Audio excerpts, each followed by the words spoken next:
10 years ago, four boys from Denver in Colorado brought their efforts and their talents together, proving to the world that music doesn't need bling to shine. Today, the Fray are a household name that is known the world over, and it was the title track of their debut album, How to Save a Life, that introduced them to all of us. Today, I'm joined by Dave and Ben, who are two members of the US rock band, to tell us more about their Helio tour, which is currently in Johannesburg, then heads to Cape Town before heading to Dublin.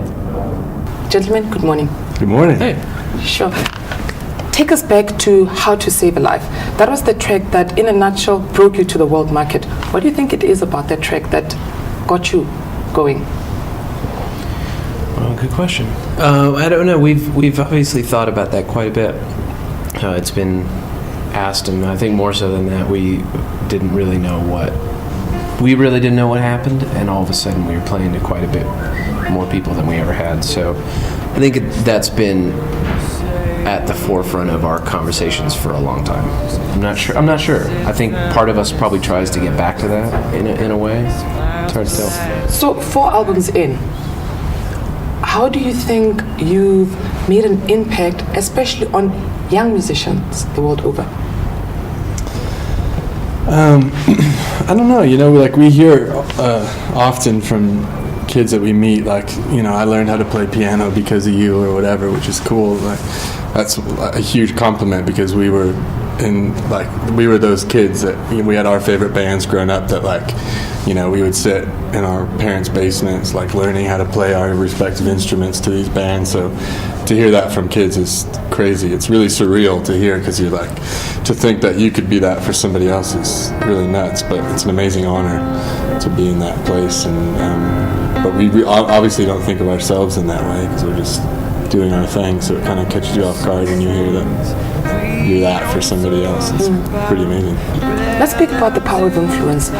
Of all 4 of you, who's that central point that you all look to for inspiration? Also a good question. Between us, I think that we all do, with 4 people, you find yourself kind of embodying different roles throughout the years. And I think Isaac, who's not here right now, he's definitely the idea guy. He's the most big picture of everyone, and a lot of the beginnings of songs will come from him. But I think where he would say this himself, I think there's a certain point where he needs help kind of corralling the idea and bringing it together. And I think that's what the other 3 of us do. I think specifically Ben and I help with that process a lot. Like, the big picture guy can only take it so far, and then he needs people that know how to translate that into a 3.5-minute song or a 4-minute song and put some parts on it that are cool and whatever. So I think that's how we do it most days. So with the music, with the travels, with the groupies and all comes all sorts of attention. What's been the most difficult to digest so far? What didn't you expect about this huge music career to come along? There's a lot about it that we didn't expect, because we had kind of dreamt of it, but until you experience it, you have no way of knowing what it's going to be like. And it's an amazing thing. Like, it's an incredible job and opportunity that we're in.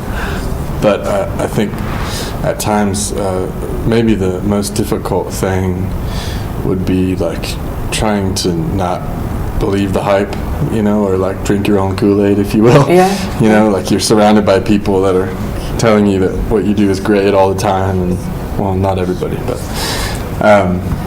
and that can like have a really crazy effect on you, like even if you're not like inherently a prideful person or whatever, that kind of starts seeping into your head, and so we kind of just have to, you just put your head down and try to keep making the best music you can and hope that carries you forward. So let us in on a few band secrets. Who's what and who's... You seem like the serious one in the band. So can you... Well, part of that has to do with the fact that I just had my first baby like 5 weeks ago. Oh, so I haven't really slept for like 5 weeks. Daddy! It's more just a sleep deprivation thing and not so much a serious... Welcome to the real world. Yeah, exactly. Yeah, for the last 5 weeks realizing that my life is over. Sure. In a great way. It's only just begun. Dave. It's only just begun. Yeah. It gets better. But what can you tell us about the guys and each person's characteristics and how just they defined being together through their personalities? Well, a good way to sum up Joe, who is actually sick right now, is that he got here a few days early and went to Cape Town. And last night at dinner, we were talking about, he basically just like outfunned himself, and I think he got sick doing He got it. sick He's the climbing to a adventurous mountain. dude. You know, he went over there by himself a couple days, some sort of cathartic journey he was trying to have, and did a bunch of things, hiked all day long, and that's what he does. I don't do He's that. the athletic one.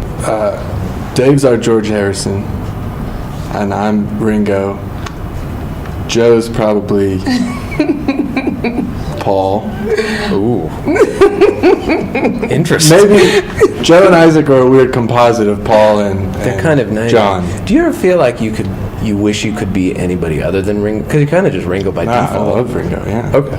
I was just wondering. So what can your fans that are keen to attend your concerts in Joburg and Cape Town look forward to? What's in store?